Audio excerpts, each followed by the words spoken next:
ഞാനത് ചോദിക്കട്ടെ, എനിക്ക് UDF പ്രവേശിക്കുക വേണ്ട ഈ പിണറായി സത്തിനെതിരെ ഇവിടെ ജനങ്ങളെ സംഘടിപ്പിക്കുകയാണോ വേണ്ടത്? അല്ല, ഞാൻ ചോദിക്കട്ടെ, എന്നെ സംബന്ധിച്ച് UDF പ്രവേശനത്തിലപ്പുറം ഇവിടെ ആൻറ്റി പിണറായിസ വോട്ട് ഒരു പെട്ടിയിലാക്കി അതിനെ പ്രതിഫലിപ്പിക്കുക എന്നാണ് ഉദ്ദേശിക്കുന്നത്. നിങ്ങൾ രാവിലെ തൊട്ട് വാർത്ത കൊടുക്കുന്നുണ്ട്, എന്താ സമ്മർദ്ദ തന്ത്രം പ്രയോഗിച്ചുകൊണ്ടിരിക്കുന്നത്. എന്ത് സമ്മർദ്ദം? ഏത് സമ്മർദ്ദം? ഒരു സമ്മർദ്ദം അൻവർ ചെലുത്തിയിട്ടില്ല. ഇന്നലെ വരെ ഞാൻ എന്താ പറഞ്ഞത്? UDF എടുക്കുന്ന ഏത് സ്ഥാനാർത്ഥിക്കും പിന്തുണ കൊടുക്കും, ഏത് സ്ഥാനാർത്ഥിക്കും പിന്തുണ കൊടുക്കുമെന്ന് പറഞ്ഞതിൻ്റെ അടിസ്ഥാനം എന്താ? ആർക്ക് മത്സരിക്കാമെന്നാണോ? അവിടെ ജയിക്കാൻ കഴിയുന്ന ശേഷിയുള്ള ജനങ്ങളുമായി ബന്ധമുള്ള എല്ലാ സാമൂഹ്യ ക്രമങ്ങളും ഒരുമിച്ച് കൂട്ടി ജനങ്ങളുടെ മുന്നിൽ എന്താ പറയുക നിഷ്പക്ഷനായി നിന്നുകൊണ്ട് വോട്ട് നേടാൻ കഴിയുന്ന ഒരു സ്ഥാനാർത്ഥിയെ നിർത്തണമെന്നാണ് ഞാൻ പറഞ്ഞിരുന്നത്. അതാണ് അതിൻ്റെ പച്ച മലയാളം. അതിന് വിരുദ്ധമായിട്ടുള്ളൊരു തീരുമാനം എടുത്തു കഴിഞ്ഞാൽ എങ്ങനെ നമുക്കത് സപ്പോർട്ട് ചെയ്യാൻ പറ്റും? ഇപ്പം ഈ പറഞ്ഞു തന്നെ അതിൻ്റെയൊക്കെ കാരണം.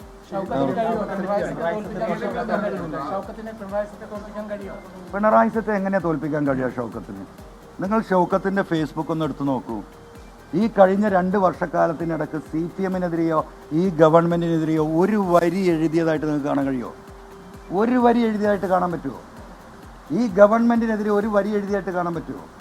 CPM-ഉമായിട്ട് ഈ ഗവൺമെൻറ്റിനെ എവിടെയെങ്കിലും ഒന്ന് വിമർശിച്ചതായിട്ട് നിങ്ങൾക്ക് കാണാൻ പറ്റുമോ? കാണാൻ പറ്റില്ലല്ലോ. നല്ല സൗഹൃദത്തിലാണ്. ദേശാഭിമാനിയുടെ സാംസ്കാരിക സദസ്സിലെ എന്താ പറയുക, കേരളത്തിൽ വിളിക്കപ്പെടുന്ന അവർക്ക് ഇഷ്ടപ്പെട്ട ഒരു എന്താ പറയുക വലതുപക്ഷത്തെ ഒരു ഇടതുപക്ഷവാദിയാണ് അദ്ദേഹം. അങ്ങനെ നിൽക്കുന്ന ഒരാൾ ഈ പിണറായി സത്തിനെതിരെ എങ്ങനെയാണ് സംസാരിക്കുക? ഈ തെരഞ്ഞെടുപ്പ് ഗോതയിൽ ഒരു വാക്ക് നിങ്ങൾക്ക് കേൾക്കാൻ കഴിയില്ല.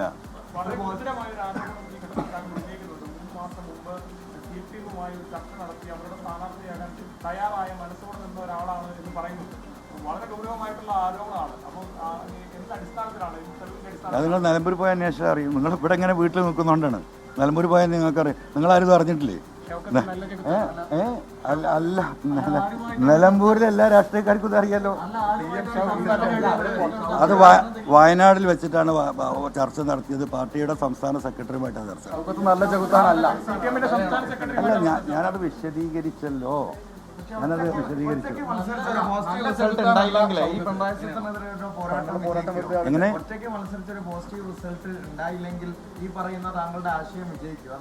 അല്ല, നമുക്ക് ആലോചിക്കാന്ന്. അല്ല, അതുകൊണ്ടാണല്ലോ പറഞ്ഞത് 2 ദിവസം കഴിഞ്ഞ് ഞങ്ങൾ സ്റ്റേറ്റ് കമ്മിറ്റി ഉണ്ടാകും. അതിനു മുമ്പ് ഞങ്ങൾ ഈ പഠനങ്ങൾ നടത്തും. നിലമ്പൂരിൻ്റെ പൊളിറ്റിക്കൽ പൾസ് എന്നാൽ കൃത്യമായി റീഡ് ചെയ്യും. അതിനുശേഷം തീരുമാനം ഉണ്ടാവും. ആര് പറയുന്നത്? അല്ല, അതൊക്കെ നമ്മൾ ചർച്ച ചെയ്ത് തീരുമാനിക്കും. ഇല്ല,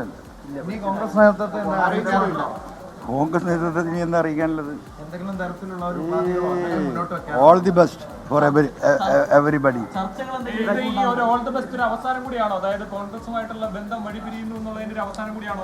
അതൊക്കെ നിങ്ങൾക്ക് TMC മത്സരിക്കുകയാണെങ്കിൽ സ്വാഭാവികമായിട്ടും ഈ തെരഞ്ഞെടുപ്പ് പോലെ LDF-ന് അനുകൂലമാണ്. അപ്പോൾ താങ്കളുടെ പോരാട്ടം വെറുതെ ആവില്ല ഇവിടെ? എങ്ങനെ? TMC മത്സരിക്കുകയാണെങ്കിൽ സ്വാഭാവികമായിട്ടും തെരഞ്ഞെടുപ്പ് പോലെ LDF-ന് അനുകൂലമാക്കും. അപ്പോൾ താങ്കളുടെ പോരാട്ടം വെറുതെ ആവില്ല? അല്ല, അത് നമുക്ക് അപ്പാലോചിക്കാൻ പറ്റും. എല്ലാ പോരാട്ടങ്ങളും എല്ലാത്തും 100% റിസൾട്ടിനുണ്ടാവില്ല. ഈ ഷൗക്കത്ത് അടുത്ത വർഷമായി ചർച്ച നടത്തിയെന്നൊക്കെ പറഞ്ഞ കാര്യങ്ങളൊന്നും കോൺഗ്രസ് നേതൃത്വത്തെ അൻവർ അറിയിച്ചിട്ടില്ല ഇതുവരെ. അല്ല, അതൊക്കെ അറിയിക്കേണ്ടവരെ അറിഞ്ഞിട്ടുണ്ട്, അറിയേണ്ടവരെ അറിഞ്ഞിട്ടുണ്ട്. എന്നിട്ട് അതൊക്കെ സ്വാഭാവികമല്ലേ എന്ന മൂഡിലാണ് അറിയപ്പെട്ട എന്തിനാ വിളിക്കുന്നത്? പിന്നെ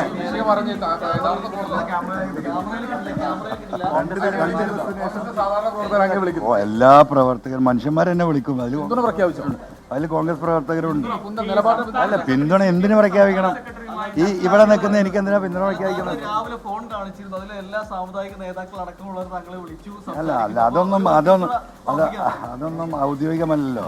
നമ്മൾ പ്രൈവറ്റായിട്ട് കാണിച്ചു തരുന്ന സംഗതികളൊക്കെ നിങ്ങൾ ഇങ്ങനെ പബ്ലിക്കായി ചോദിക്കാന്ന് പറഞ്ഞാൽ ഇനി മേലിൽ ആരെങ്കിലും നിങ്ങൾക്ക് എന്തെങ്കിലും കാണിച്ചു തരുമോ? അടുത്ത നിയമസഭാ തെരഞ്ഞെടുപ്പിലോ 26-ലോ എന്താ പറഞ്ഞത്? ഞാൻ തന്നെ ഉണ്ടാവുമെന്ന് അറിയില്ല.